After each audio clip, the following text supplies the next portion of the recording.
Alright, welcome back to another Snowbreak episode on Derri-Gacha, and this is going to be my last final thoughts about the update. I want to start off with the story, and then go on to like the modes and shit like that I've started playing, like the open world bit. So yeah, anyway, the story. It's chapter 11, I think. Yes, it's chapter 11. And I did manage to get to chapter 10, but I've not completed it. I was hoping to get chapter 10 done before doing chapter 11, just so that I can, have the best chance at understanding the story, so I'm not hopefully leaving anything out.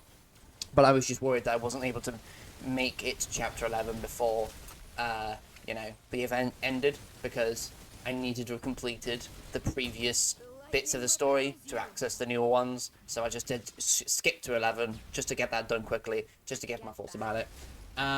Without going into too much about spoilery details, I'm gonna say that yeah, it's quite fine actually. I think that it is improving. I feel that the story is taking itself more seriously. I feel that it's not building up the world as much now, and it's actually the story itself is getting started, because the earlier chapters focused on trying to obviously flesh the world out, and they did it a bit too much, I think, because it took a long time for the story to get started and stuff.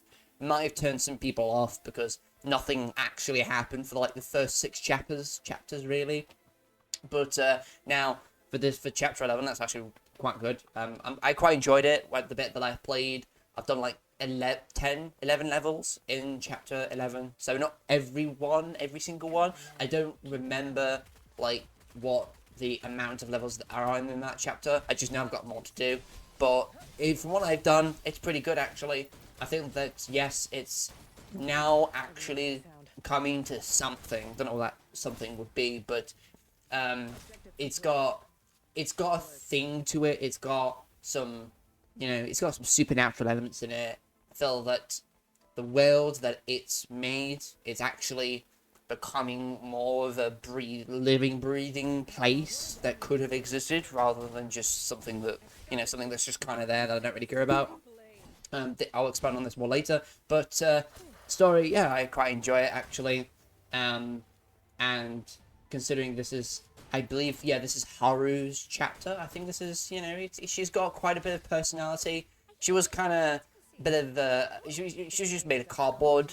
At least that was my first impression of her when I played her for a little bit. It's like, ugh, she's obvious, she's just the perfect soldier and blah blah blah and all that. But she's got some personality a little bit, or at least, if she did, she's now starting to show, the developers at least now starting to show that she has some personality, which I quite like and I'm very much enjoying.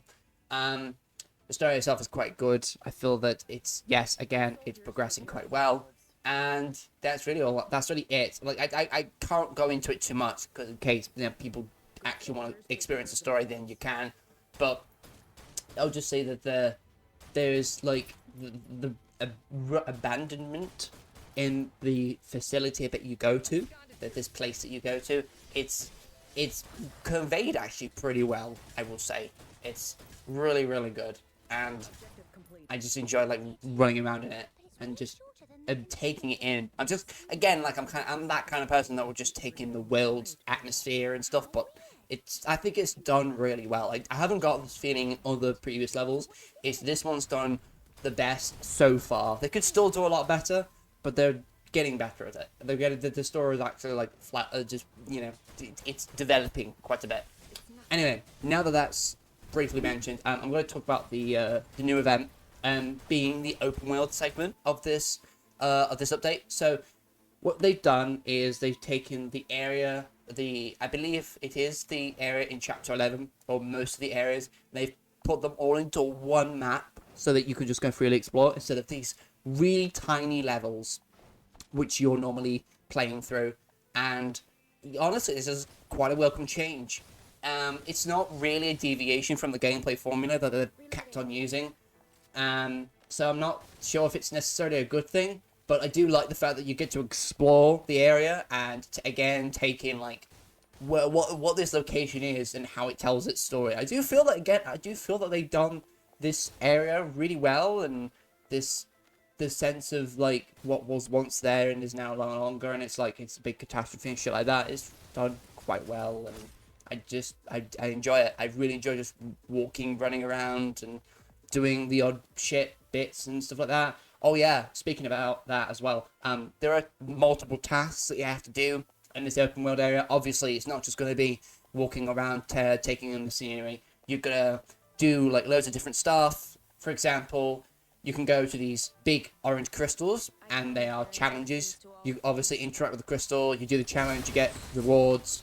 And there are also collectibles, two types that I've found so far. One of them are audio logs. One of them are more like books that you can pick up. And there are also like these phantoms that are scattered about the place, which you can just go and talk to, and you can learn more about like the characters and maybe like the surrounding area. Should you find one that's like, oh, there's based off of some, I don't know, if there's some NPCs, just some chatter, stuff like that. One of them is funny, and that's pretty cool, I guess.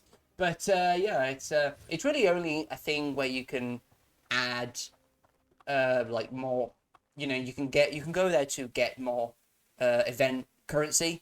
That's really why it exists, which is a bit sad because again, this probably could be good because you have more of a will to go and explore instead of it just being like a hard, like for the only comparison I can make, when you're doing a level on hard difficulty, you have more level to go and traverse, but really the only difference being is that all the levels that you've done previously on normal difficulty, they've just been like stitched together and just made into one seamless experience, really. That's all a hard level is. And this one is just an even bigger version of that.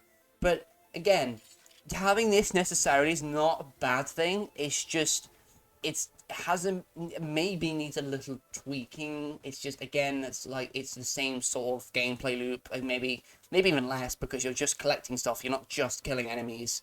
So it's not that intuitive, but at the same time, it's fine. It doesn't need to be. So I'm kind of mixed on that.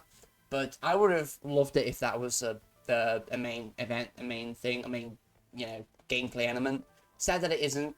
However, I don't know necessarily how players would feel about that, because again, it's more jarring than anything. I don't know if Snowbreak would have good reception if it was an open world game, but I think it would probably be better if it was its own mode rather than it just being an open world game. I think the linearity is what's helping it so far, so having it as its own separate mode I think would be really good. Again, like having that, here's a thought, right? The Gigalink events where you can just like go up against waves and waves of enemies, that would be a great map to go and do those waves in. That would actually be amazing, I would say. So hell, if you kept that map in for that, just for that one, like the wave-based Gigalink thing, yeah, absolutely, I would definitely agree to keeping that there. The main thing that I can give to this like event and the world building and stuff like that is that when you're in the city, usually, because everything is not quite sized correctly, because they're only made for you to, the buildings, for example, you can only look at them, you can't venture inside them, you can't explore their insides and stuff like that. Maybe perhaps if they've been destroyed, but even then that's unlikely. It's got a wonderful sense of scale. It really does. It's perhaps my most favourite aspect, because there is a big building right at the end of the map, it's literally at the opposite end, and it is so huge.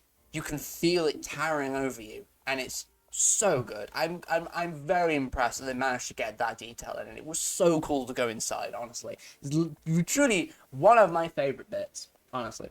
Made easier by the fact that this mode also has like teleport points, which is again another nice thing to have, so you don't have to go and travel all the way over there again for like 5 minutes before getting to the other side of the map. You can just teleport there. Very nice. That's how it should be. But the building, the scale is wonderful. Absolutely love it. Yes, so going around there feels like there's a story to be told here, or at least if there isn't a story to be told, there's enough details where you can like make up stuff for yourself and you can try and piece it together. Again, really, really appreciate that. So I've had a lot of fun just walking around, just like looking at everything, more than actually doing what the event wants me to do. But to be honest, I don't really care, because I think that this area is amazing to just walk through. It's such a great experience. But yeah, that's really it, honestly, because the event is just for event. This open world bit is only for event currency. It's not for no other purpose, really. but I still appreciate them putting it in. I'm very much grateful to participate in this, so I'm glad I got the chance to do it. I feel great playing in that, and if they did something like this again, I would happily do it. Honestly, I'm quite looking forward to if they do this sort of thing again at some point. Next thing, I'll quickly mention the hard level of Gigalink. I don't know if I've already offhand mentioned it already, but I've said that twice. But regardless, it's hard for me, and I feel that it's a good level of hard. I can't say the same for other players though. I don't know exactly where they're at in terms of character building and stuff like that, but I imagine that there are some players that have like really well built characters. So I've seen, because I'm basing this off the fact that in the Snowbreak Discord, some people are like indifferent about the hard difficulty of this Gigalink event. I'm saying Gigalink a lot, but I've got no. I'll just say the multiplayer event, I suppose. I mean, like, you all know what it means. But yeah, they're all kind of indifferent because it's like, yeah, well, you know, it's there. It's not that difficult. I don't feel like it's that difficult or whatever. For me personally, I do feel like it's pretty difficult. I feel like it's a lot easier on normal, and it's quite well balanced. But this is for this is for me specifically because I haven't got properly built Chen, I haven't got properly built Haru, but I use Chen for everything at the moment because she's by far the best damage dealer that I have at the moment. But it was a good difficulty for me. Maybe the enemies were a little too spongy, I've got to say. But that's really only for the bigger enemies. So the smaller ones can just be like, when you've gotten a few upgrades, it's like, yeah, you can just take them down pretty easily, actually. So I don't really think that that's too much of a worry. So I've been doubting mentioning this because it's like, well, I have been having a genuinely fun time. It's just some of them are a bit tanky, but I suppose that's what they're meant for. You know, the copy-paste Josephs that you face from the Coyote side, they can be quite tanky, but again, I suppose they are meant to be. And again, the normal fodder enemies, they're fine. The Adventists with the shields, they can be quite annoying to deal with, but I think that once you've gotten some few upgrades, then they can be very easy to dispatch, especially when you have an ally with you. It's, you know, it's not that big of a deal. So maybe I'm saying absolutely nothing here, but again, it's just a passing thought that I had about it. But for me personally, the difficulty was actually done really well, and I actually had loads of fun with that. And yeah, obviously you do get more Gigalink connection when you play this hard difficulty compared to the normal one. The normal one gives 500, and I think the hard gives 800 or at least 750. So you get a lot from that, thankfully. And you know, it's comparatively a long multiplayer segment because it's like 20 minutes of facing off against enemies. Because there's 12, as I possibly mentioned before, there's like 12 waves you have to face off, and it's much longer than you would otherwise be used to. So yeah, it's good compromise. I think they do have an idea of what they're doing, and I quite enjoyed it, honestly. I haven't tested out the pistol. I don't feel like it's really going to be necessary to test that out because it's like, it's an optional pistol that you could get in case you didn't win the 50-50 on the banner for Harrow's best in slot. But I have not pulled 60 on that banner yet. I've only done 40 pulls on that banner, so we'll see if I get it. If I do get it, you know, there won't be any. I'll still get the pistol just for collecting, I suppose, but I won't need to use it for anything. The operators as well, or the logistics rather, I'm not sure if I want to get them. I've been considering getting them because I did somewhat regret missing out on the other logistics for Chen, because if you check the recommended tab for Chen 5-star, it'll be the same for Haru 5-star as well. You'll see that the recommended 5-star logistics would be the limited time ones, and well, if you weren't there for the event, you just won't be able to get them anymore. So I think what was the one I was planning to put on? Imeno Iwato or something. I've said that terribly, but like it's this one, right? It's this team. This is the one that I was going to put on Haru, and I might even put on Chen as well, because since they're both damage dealers, I don't really think I need to change up the formula that much. I've already got Chen's best in slot weapon anyway, and I'm hopefully going to get Haru's as well. So if I do get Haru's, I can just get the same logistics team together, and then that will be just done and dusted, and I won't have to worry about that. Other than that, yeah, the shops, I don't have anything to say about the shop either, because the shop has got, you know, the most useful stuff in there. High tier Theotropic Nerve stuff, high tier carbon microfiber stuff. also the lower tier stuff, and a place where you can just trade the event currency for credits should you need it. You know, it's all the same really. There's nothing that makes me go wow. Oh yeah, they did actually have an attachment in there as well. I guess get that as well if you really want to. I'm not sure how useful it's going to be, but it's there. You know, there's really no point passing that up because it's an extra attachment, and again, I'm probably never going to use it. I'm probably just doing it for collecting sakes, but whatever. I don't really care, honestly. So yeah, that's been my overall opinion about this update. It's pretty good, I would say. There's nothing that really wows me about this update, but I feel that it's going somewhat in the right direction because they've made loads of quality of life decisions, and just, you know, they've gone on into the more minute stuff that, you know, doesn't necessarily matter, but it was nice that it did happen anyway, so I appreciate it. And the gameplay itself, while still not being that different, it was okay. Again, it was a nice change of pace, but once the event's gone, we'll be back to the same sort of thing. So I'm more concerned about what kind of permanent content they're going to be putting in here now to make the game feel new again, or newer at the very least. I thought if I'm just get bored and leave, which is, you know, at this point, I don't know if it's going to be likely or not. I can't say for certain, but I just, you know, I hold out on the copium. I've got like 15 bottles of that stuff hiding in the basement, so I'm just going to keep drinking that and as long as this game's out. It's my decision, my dude. Like, I still think that this game does have a strong base. It's just perhaps not being utilized very well, as I've said before. So yeah, that's really going to do it, honestly. I have nothing much to say about the update now that I've gone through it. It did seem like a lot when I initially started this, but it was, you know, it's kind of like, it's not quite as much as I expected.